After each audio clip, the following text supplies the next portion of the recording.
Hello, everyone, and welcome back to another episode of Sipping Wealth Live. Today, I am going over the 1031 exchange. I have a lot of questions about this, and with going through the tax season, I've seen a lot of people kind of paying huge tax bills, and where they could have just implemented this simple strategy. So, with that being said, for those of you tuned in with me, go ahead and make sure that you are subscribed to the Sipping Wealth YouTube channel, and also that you hit that share button and notification bell so that your friends, families, loved ones are here to wealth up with us, and so you don't miss out on any other episodes of Sipping Wealth Live. Alrighty, y'all. Give me 1 second. So we can get started. Okay. All right. So for starters, what exactly is the 1031 exchange? Well, actually, so quick promo. So I published a book called Real Estate Strategy Book, and within this book, I actually list out 8 different huge great strategies, tax strategies that you can actually utilize if you're investing into real estate, if you own real estate and you want to turn it into investment property. Different strategies that you are able to implement if you own real estate. So I highly recommend, of course, that you purchase that book. You can check it out on YouTube. On Amazon for purchase.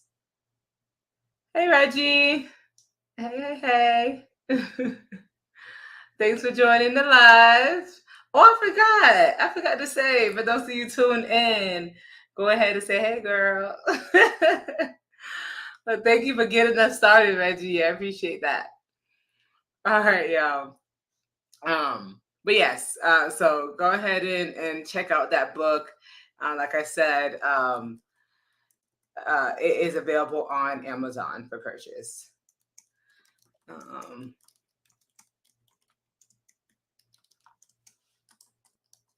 Okay. So, what is the 1031 exchange? Essentially, the 1031 exchange is actually an IRS code. So it's actually section 1031 of the IRS code, Internal Revenue Code. So, and this has to do specifically with deferring taxes within real estate. So instead of taking the tax hit, that year the property is sold, it's essentially kind of rolled over into the next property and then until you eventually sell. So sometimes people are rolling properties for generation to generation.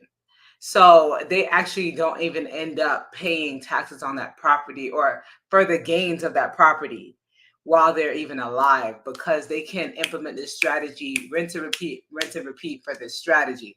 So this is a huge way to essentially, when y'all keep asking me, oh, what's a way that you can decrease your tax bill? Hey, Marsha, hey.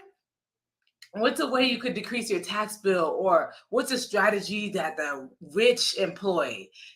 This is something that the rich people employ, because essentially what you're saying is, hey, I purchased a property for 250,000. By the time I'm ready to sell, the value of that property doubled. That property is now worth $500,000.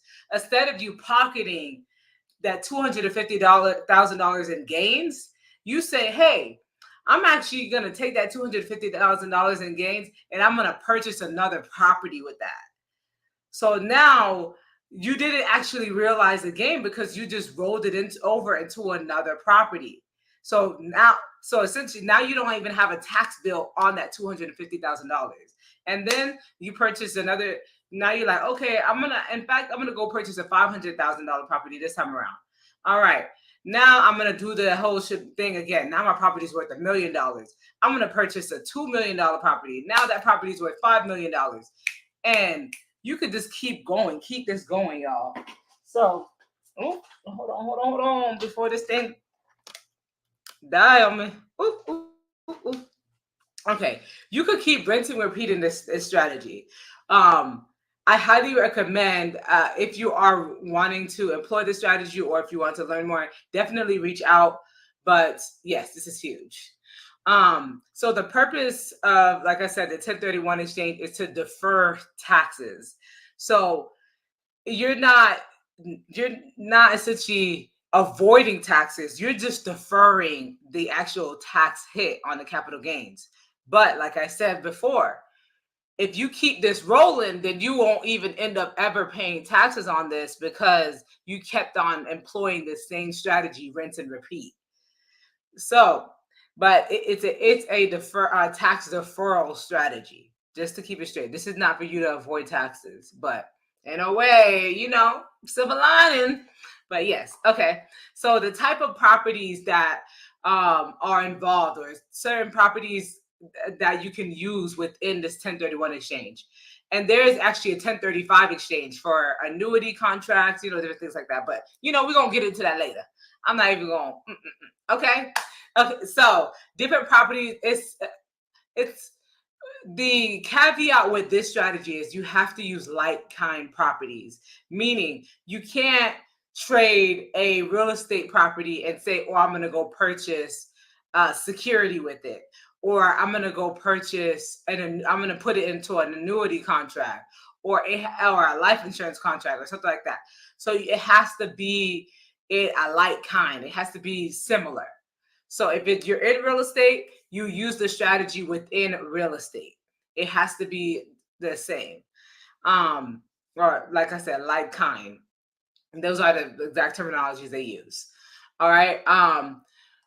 Also another caveat with this is timing. Timing is key. Y'all go off and y'all make these huge decisions, and then next thing you know, you're stuck with a huge tax bill, and you're like, oh, help me, not pay taxes. What do I do? I just sold my property and I'm left. I got a check for $200,000, and that was 5 months ago. You already made that decision. And this is the main reason why you don't wait until tax time. You don't just wait until tax time to speak to your accountant. Before you make any financial decision, you want to make sure that you clear with your accountant. You want to make sure you sit down and have that strategy session. You want to make sure, hey, you're about to sell your house. You need to sit down with your accountant. You need to sit down with your financial advisor before you sell a house, purchase any assets, do these major life events, because a lot of these have tax implications, and you want to make sure that you're ahead of it. So timing is a huge thing with employing this tax strategy. So it's critical, critical, critical. You only have 45 days. The investor have 45 days from the sale of the property to identify the property that they want to switch out the original the original property for. So whatever property you sold, you said, okay, I'm selling my property on June 1st. Well, you have until mid-July to identify the other property, or they're going to say, hey, you no longer qualify for this. You can't use this tax strategy. So that's why this is so important, to make sure that you speak to your accountant and your financial advisors and everything, your team, before you go and make a huge decision as selling a property or even purchasing. So you want to make sure you have this information ahead of time. So after 45 days, within 45 days of the sale of the original property, you need to identify a potential replacement property. So you have to identify at least three. You can identify 3 properties. So say you're like, I don't really even know, like 45 days is quick to close on a new property. That is okay. But you need to at least identify properties. You can give them 3 properties. Hey, these are the 3 properties that we're looking at, and we want to essentially do the 1031 exchange on these properties. That is fine, as long as you identify your potential property that you're going to replace with the 1031 exchange. Now, within 180 days of the sale of the property, you have to now switch out. They're giving you 180 days to close on that next property. So if you don't close within that 180 days, you're out of the window. Okay. And the IRS is a stickler when it comes to this.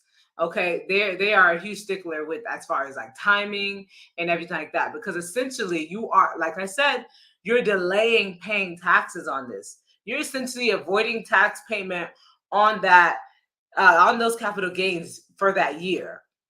So you just made 250,000 and gain on that property, and you're saying, "Hey, I'm not paying taxes on this because I'm purchasing another property with that money."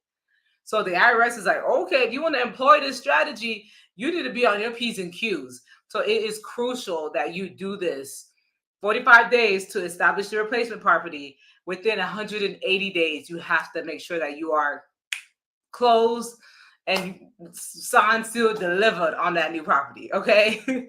So, like I said, timing is huge, huge, huge. Um, uh, the reinvestment essentially requirement is to make sure that the proceeds from the original property is going to the other property. So, what does that mean? That means that those gains, you made $300,000, you paid off the bank, the original cost of the property. That doesn't mean you can't walk away with a few grand in your pocket, right? So you purchased the property for 250,000. Over the years, you paid down the loan and everything like that. You have $100,000 left on the loan. Cool, which is fine. But you have $100,000 left on the loan. Now you have to pay off the rest of the loan, and you still have that $150,000 that you essentially originally invested into the property. Now you depreciated over the years, whatever, but they're not gonna, count that against you because that's money that you essentially put into the property. But that equity in the property, those gains, that extra, now that you gain, your property is worth 500,000 and you purchase it for 250, that additional 250, now that 250, you have to put the proceeds, like I said, the proceeds, that's after you're paying. Maybe you have to get the property ready for sale. Maybe you have to pay an attorney. Maybe you have to pay your accountant. All those fees and everything, that's outside of the proceeds. So that's deductible. That's deducted from the proceeds. You don't have to count that as proceeds. If you have equity of 250,000, but you had 30,000 worth of expenses to get the property ready to sell, then that's okay. That's not counting towards the proceeds. All right. But you do want to make sure that you're using the proceeds from the sale, that gain outside of the expenses, towards the other property. Okay. Huge, huge, huge. And like I said, you can have multiple properties, identify more than one property as an exchange property. So if you have 3 properties that you're looking at, you can identify each of those 3 properties as a potential replacement. It just can't exceed more than 200% of the property that was actually sold. So if the property that you're selling is for $500,000, you can't say, "Oh, my replacement property is $5 million." They're gonna be like, "Hold up," you know. But we want to make sure that you're within the 200% value of the property that's being sold, and that's how you identify the replacement property. Exchanges between related parties. So if grandma had a property and you're selling your property to purchase grandma's property, they're like, "Hold up. Now you're not going to pull a fast one on us." Okay. So you can't do the 1031 exchange for grandma's property and your property and do that like switcheroo. You can't say, "Oh, Cuzzo got a property," and I'm gonna switch out the property. So related property parties, if you're related to that person, um, then um, then it becomes a very there's a very finicky. Okay. Um, yeah, you can't just say, "Oh, I'm gonna do the 1031 exchange, get grandma's property, sell it, do it all over again, so I don't have to pay the capital gains on it." Um, so yeah. Also, state taxes. If you're in a state that has state taxes, Florida, we good. But if you're in a state that has state taxes, doing the 1031 exchange does not take away from your state taxes. So you still do have to pay state taxes, report the state, the capital gains to your state and pay taxes on that. Now, some states do allow you to also employ the 1031 exchange and do the deferral on the taxes as well, the capital gains as well. But quite a few states don't allow it. So it really depends on your state. And that's why you want to make sure that you have a knowledgeable tax professional that to assist you with navigating that, especially if you're in a state that collects taxes, state taxes. Okay, huge. Let me make sure. I have a question. I will join by June 31st. The IRS seems to think I owe 50K. Okay, yeah, definitely reach out. If this is from a previous year older than 2020, then you can't get a refund if you overpaid. But if there's like some changes that need to be made, things like that, we can try to get the bill down, and then even work on a offer and compromise, try to work on a installment agreement, things like that, as well as if it's from 2021, you only have sometime this month or maybe next month. Sometime this month and next month is the cutoff for 2021. So, because you could only do a 3-year look back. So after 3 years, as far as requesting a refund, you could only request a refund for 3 years. After 3 years, the IRS says, "Oh, you forfeit the refund. It's our money now." But yeah, essentially. But yeah, definitely reach out. Yes. Oh, I know you all will find a solution. Absolutely. Yes, reach out. Gotcha. All right. Questions on the 1031 exchange. I know I went over quite a bit. Oh, y'all, it's hot. It's hot, y'all. But this is, like I said, a great strategy. Grab the book, the real estate book that I came out with. You can get it off of Amazon. Your wealth of knowledge, and I'm glad that you are doing this. Thank you. I appreciate the feedback. I appreciate it. If there's any topics or things like that y'all want us to touch on, feel free to, let us know. Let me know. My team also oversees my DMs. So if you're sending me a DM, they'll see it. If I don't see it, they'll make sure that you're responded to. Just to make sure that DMs don't get left behind. No DMs are fine. But yes, reach out. All right, but yes, huge tax strategy. Like I said again, y'all, make sure that you're reaching out to your tax professional ahead of time before you make these huge life decisions, before you go and you purchase these huge assets, before you're like, oh, I'm going to go get a car loan, and you didn't even speak to your financial advisor. You don't have a financial advisor, reach out. I have a great connection for you. Before you're like, oh, even with whatever the case may be. I received this question. Someone asked me, they're like, hey, when I heard that you have to talk to your accountant throughout the year, but I don't necessarily know what else I need to speak to my accountant about. And I'm like, hey, speak to your accountant about your life decisions, things that you have going on, the fundamentals of having a good foundation to your business. That was a downfall to my businesses. Oh my gosh, huge. Yes. Crazy that you said this. Finances is the number one reason why businesses fail. Okay? Because you don't have your finances in order, y'all. And at the end of the day, accountants are here for a reason, okay? We are here to help you manage your money. We are here to help you manage your finances for your businesses so that you don't have to go and and have to worry about that side of the business, manage that side of the business, and worry about the operations. So yes, should you be involved in the finances of the business? Absolutely, you need to. It's your business, it's your money. You need to know what's going on. But as far as managing it, maybe doing the bookkeeping, coming up with additional strategies, things like that, you need a team. We can't do this alone. And a lot of businesses fail because they want to wear all the hats, and they start generating money, and they continue to wear all the hats because they're spinning out the game because they got some change in their pocket.